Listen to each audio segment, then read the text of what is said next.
Okay, today's Daf Yomi is Bava Metzia Samach Ches, and we're going to start on Samach Zayin Amabez at the two dots, approximately 15 lines from the bottom.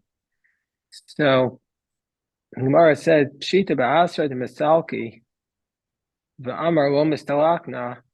So, let's say in a place, it's obvious, and if we're talking about a place where the practice was that the borrower has the right, if he gives a collateral of land to the lender, he has a right to remove the lender from the land whenever he wants, and to say, I'm paying off my debt, I want my land back, even though the lender is using the land while the borrower has borrowed the money under a way in which is permitted, where there's some risk involved for the lender.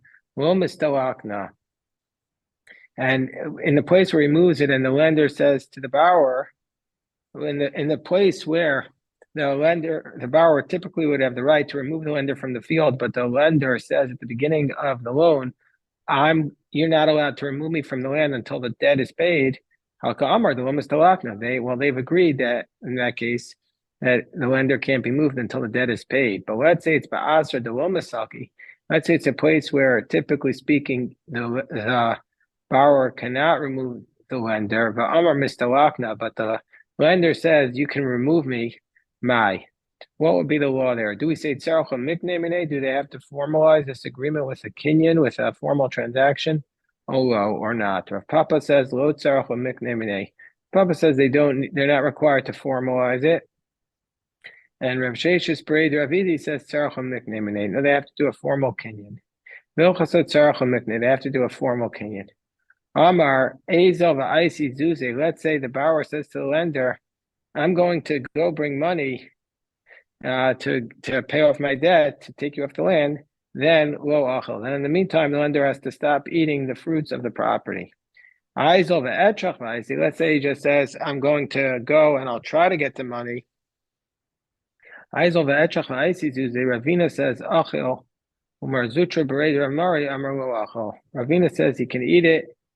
And Marzutra that he can continue to eat, the lender continue to eat, and the Marzutra says he can't. The Hilchasolo Achal. That once the guy says, I'm going to go and try and bring the money, means he intends to remove the lender from the property, the lender can't eat anymore, can't consume the produce. Rav Kahana, Rav Papa, Rav Ashi, Lo Achli ben Achyaisa. Rav Kahana, Rav Papa, Rav Ashi, they did not even consume the fruits using this method called Nachyaisa. Now, we had discussed Nachyaisa on the top of yesterday's daf. I just want to go back to that for a moment. So Nachyaisa is this manner in which the lender lends the money to the borrower, and he's able to use the property using this method of Nachyaisa. Basically, he reduces the debt by a certain amount each year. Now, the reason why he's able to do it is because the reduction of the debt does not equal the actual value of the produce. And so therefore, since he is getting some money, but it's not a certainty how much he's going to get, because it's basically there's risk involved. And so since there's risk involved, under those circumstances, it's going to be allowed. So the Gemara says, but Rav Kahana, Rav Papa, and Rav Ashi, they didn't use it because we said that a Torah scholar shouldn't use this method. Ravina achol benach yaisa, but Ravina did do it. So Amar Marzutra, my time of demand achol benach yaisa. So he says, what's the concept of the person who is able to what's the reasoning why Ravina is allowing the lender to consume the produce using this method of nachnaisa? It says because it's like if a person wants to dedicate his field to the temple and wants to redeem it, his ancestral field. Even though he eats a lot of fruits, because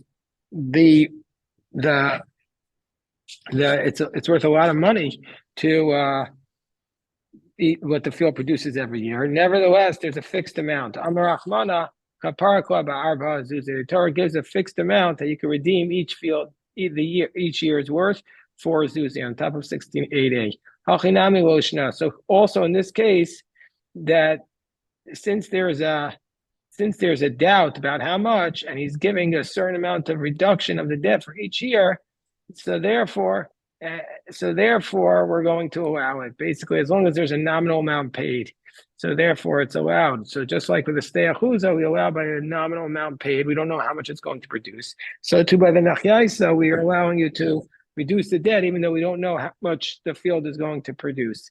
Gemara says, but it's a totally different thing. Velohi. Gemara says, also the one who says not allowed says stei achuza hekdeshi.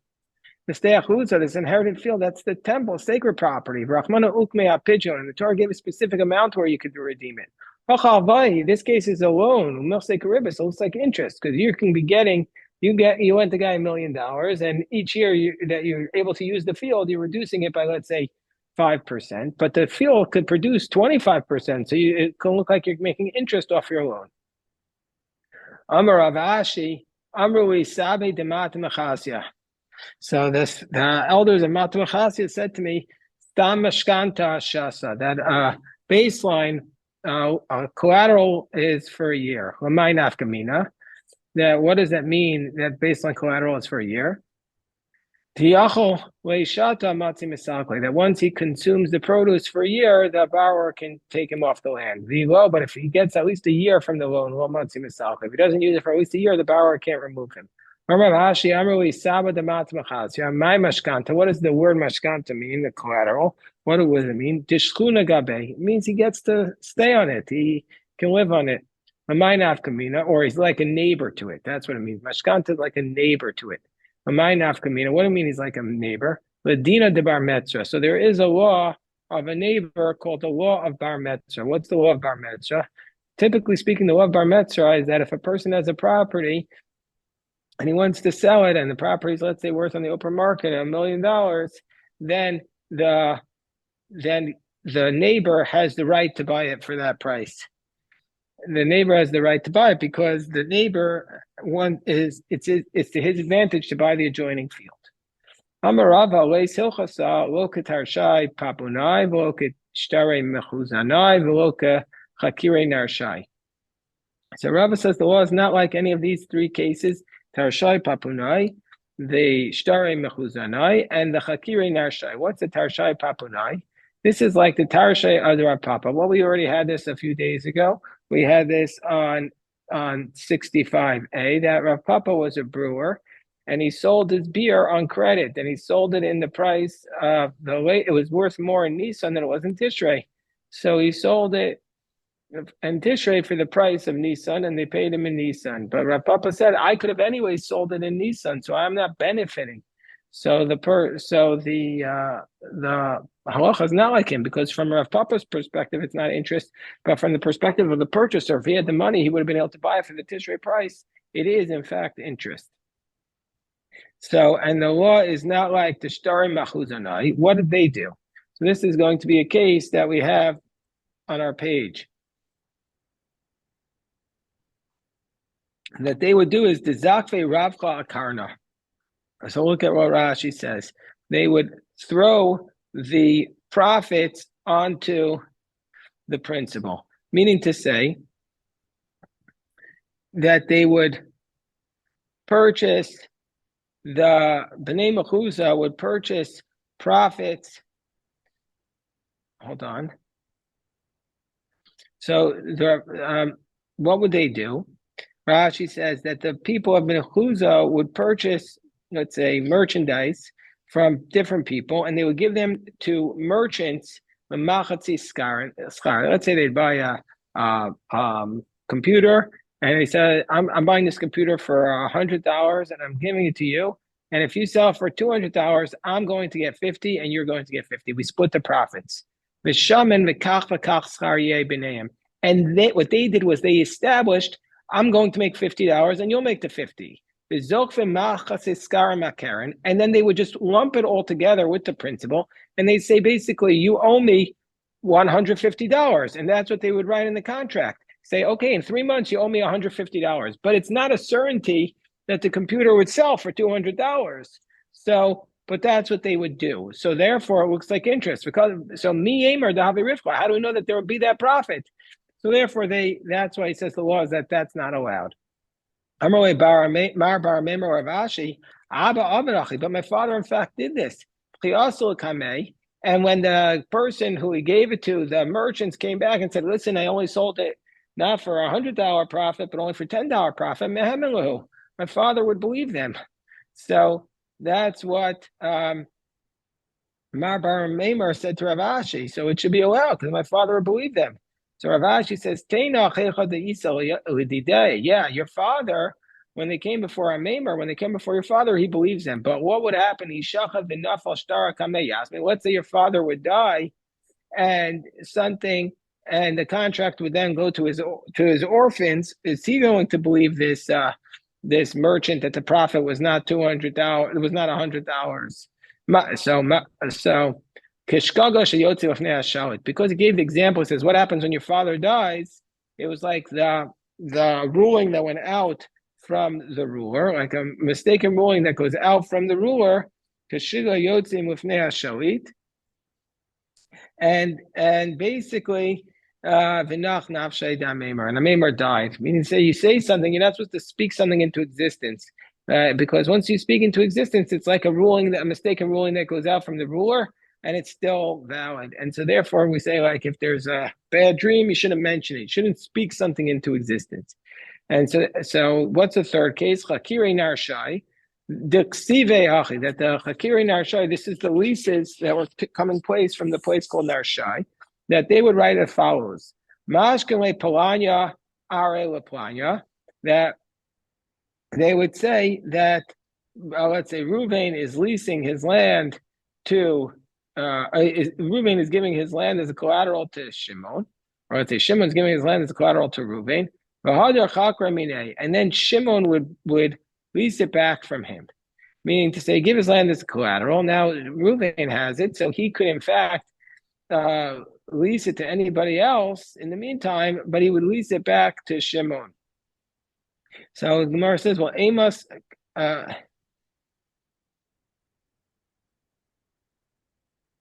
Kanye. So when would the lender, under these circumstances, have acquired this field that he can then lease it back to the owners under a lease? He's basically taking absolute interest.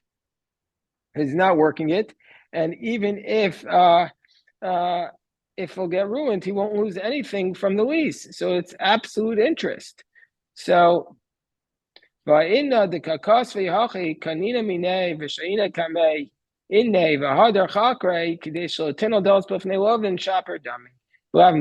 But nowadays, that we leave it for a little bit in the possession of the lender, and he does this type of nachyaisa, where he says he reduces the debt in return for some of the profits he makes, where there's risk involved, and then he leases it from him. Then it's good because we don't want to dissuade any of the people from ever lending money, because otherwise they're not going to lend it. But we don't allow it. Even if it left with him a couple of years, it's prohibited because it's actual interest. Because in this case, there's not the uncertainty of how much he's going to produce from the land. He's just leasing it back to the borrower, and for sure it's going to be prohibited. It's actual interest. So now we come to the next case.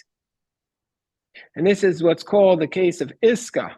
So basically, what the case is that the Mishnah is discussing is where a person, there's two partners. One is the money and one is the managing partner. So the let's say, like we said, the case before of the computer, that the person gives him $100 or $100 worth of computer, and he says, we're going to split the profits, and also for the losses, part of the losses is a straight loan, and the other part of the losses is a deposit. Meaning to say, there's a maximum amount that I could lose. I can't lose it all. But the problem is that if he loses money, then he pays him back some of the money. But also, the person is doing work for him, and he's not actually paying him for his salary. So that's the possibility of interest. So the only way it's going to be permitted is if he actually gives him some of his salary. So it says, Emo Shivin Chenvani Lemech. So we can't do this type of relationship where we have the shopkeeper and you give him a product to sell and he gets half the profits, and you would also only be exposed to half of the losses. Look at Rashi.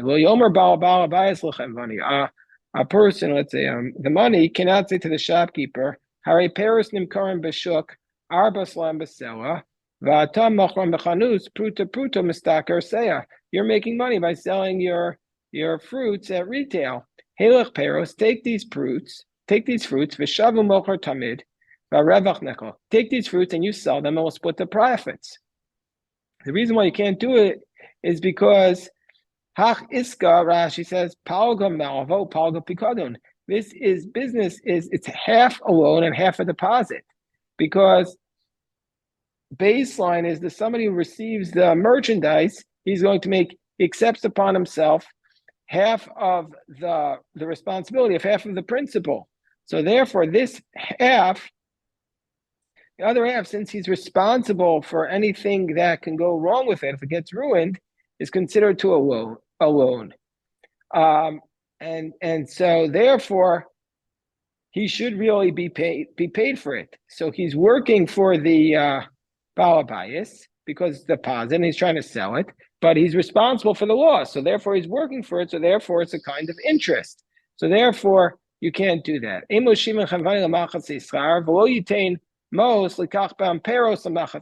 also, you can't give him money to buy fruits and with the same time of arrangements, unless you pay him like a worker.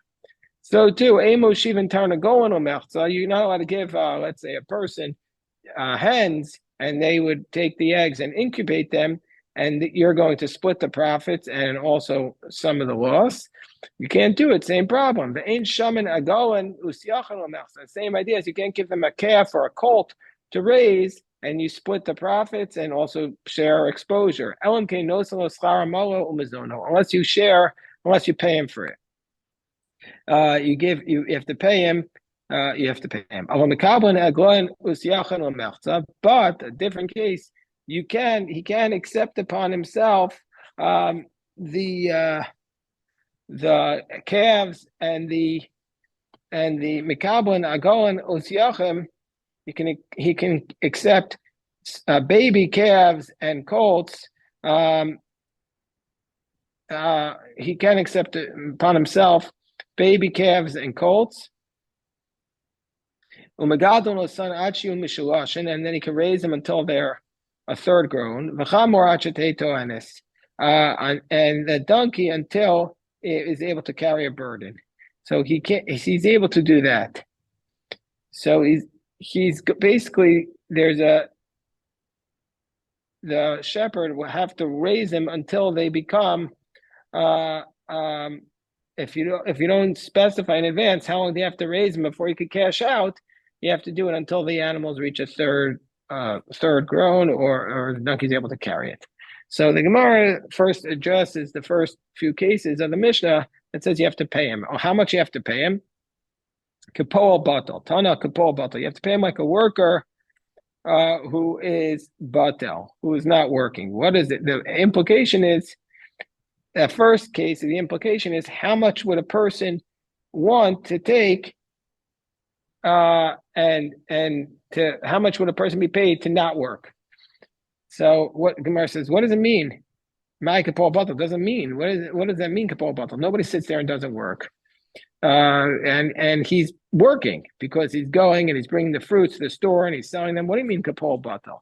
So it means, says the Gemara on top of 68b, Amar Abaye, kapol batal shel osa malacham. No, means to say the batal minay. No, how much you'd be willing to take to do this job, and which is easier than your current job. So how much would you be willing to take to do this job and not your current job, which is much harder? What's the difference? And the difference to doing this lesser job, how much would you be willing to take to do that? And that's what you have to pay him. So the Gemara says, Utsricha, and we need to say both cases in the Mishnah, the case of the shopkeeper and the case of the fruits. The E Tana Chanvani, if you wanted to say the shopkeeper's case, Chanvani who desagi like a Paul bottle, the shopkeeper will take that money like a Paul bottle. Because the shopkeeper he doesn't do a lot of hard work. Of almost, but the guy who's taking the money to buy fruits, the nafish tirche is doing a lot of work. Maybe you have to pay him more. Vitanamos, and if we just had the case of the person you're giving money to acquire fruits, Havamina Hasam who to buy bottle. There I would have to pay him like this worker who's not working. Mishum to nafish tirche, because there's a lot of work. But the shopkeeper, the nafish tirche, he's not doing a lot of work. I think, okay, just pay him a little bit. Meaning I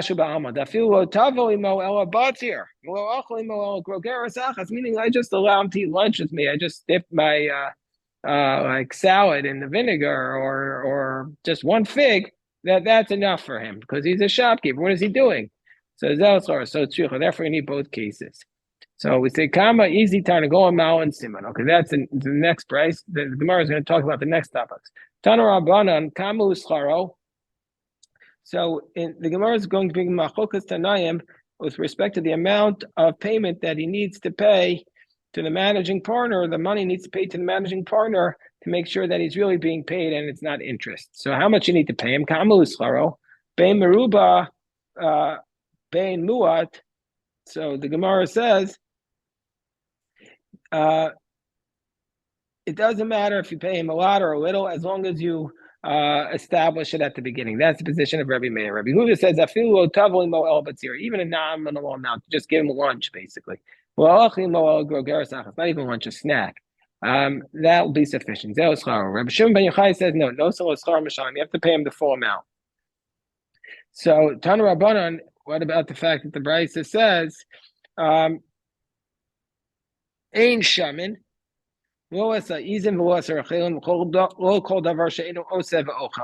so we don't evaluate the goats and the lambs and not anything else that basically is not a working animal like the lambs and the goats. We don't say we don't allow you to take these animals and split the profits in half unless he pays him. Meaning to say you have to pay him for raising them. That's the position of the Tanakama.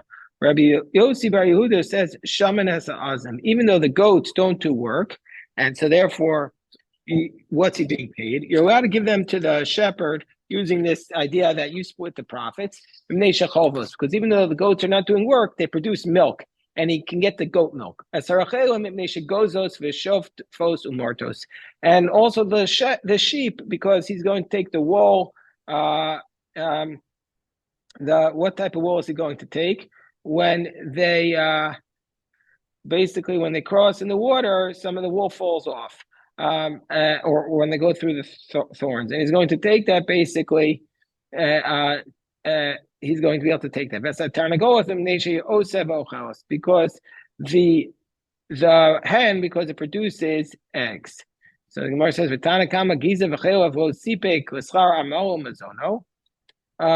so does the Tanakama say that by the goats and the shearing, that's not enough to pay him? Of course, that should be wages. So the Gemara says, no. Everybody would say that if you're giving him actually the goat milk and the wool, that's sufficient. Kipligi, where they're arguing about the type of milk that's the nisyobi, that's the whey, that's like basically the byproduct of the cheese, vitutre, and this is the wool that just falls off, not the right wool during the shearing, but the lesser wool. Tanakama savaraka Rabbi Shimon Yochai. Tanakama holds like Rabbi Shimon Yochai. You have to give him a real wage. Damar knows you have to give him a real wage if you want to do this partnership where he's the managing partner, you have to pay him, otherwise it's interest. Rabbi Yossi Bar Yehuda Savra Kavua, Rabbi Yossi Bar Yehuda holds like his father, Rabbi Yehuda, who says you just have to pay him a nominal amount, a little bit, a minimal amount. Tana Rabbanan, So how can you give what's the relationship by hens? How can we have an amount? That a woman can give her friend a hen, and she's allowed to give her with a as a payment two afrochim, two little baby chicks.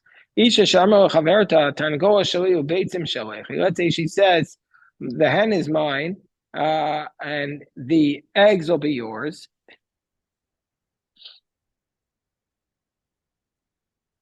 Meaning to say, and you and I will split the babies that are born. Meaning to say, I'll give you the hen, and you incubate the eggs, and we'll split the profits. Rabbi Yehuda says it's okay to do this, and we don't have to be worried about what her salary is. Rabbi Shimon says it's prohibited. You have to pay her. Rabbi Yehuda, well, the Gemara says Rabbi Yehuda will buy schar mazono, but she's not being paid. So why is Rabbi Yehuda allowing it?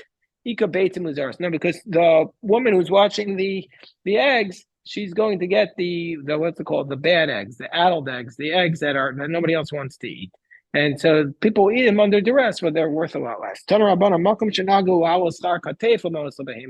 a place where you have to pay the money to carry the little baby animals. Ma'an, there you have to pay. You have to pay if that was something that the shepherd typically did. You'd have to pay. Rishon Gamliel says, "Shaman ego im imo usiach im imo." No, we have to look to see if the calf is with its mother and the colt is with its mother. Well, then he won't have to carry them. No, even if it's a place where they typically carry it, if the mother is there, we would typically pay to carry it. If the mother is there, you don't have to pay because the mother will bring it along. So the Gemara says, but Rabbi Shimon Gamliel doesn't require. Why don't you have to pay? So the Gemara says he could go. No, the shepherd is going to get the manure. The other position is no. The manure is not considered a payment because most people make their manure ownerless. Amar Rav Nachman halacha Rabbi Yehuda. The laws like Rabbi Yehuda, you just have to give a nominal amount, and the halacha Rabbi Yossi bar Yehuda, and the law is like Rabbi Yossi bar Yehuda that you just have to take the little bit of the wool that falls off, and that's his payment. The halacha Rabbi Shimon Gamliel, and the law is like Rabbi Shimon Gamliel that if the baby is with the mother will drag the baby along with it, and you have to pay him for carrying it. Here's today's daf. It's beautiful daf, and God willing, we'll repeat it right after davening, so we can make it even sharper. Shkoyach. Thank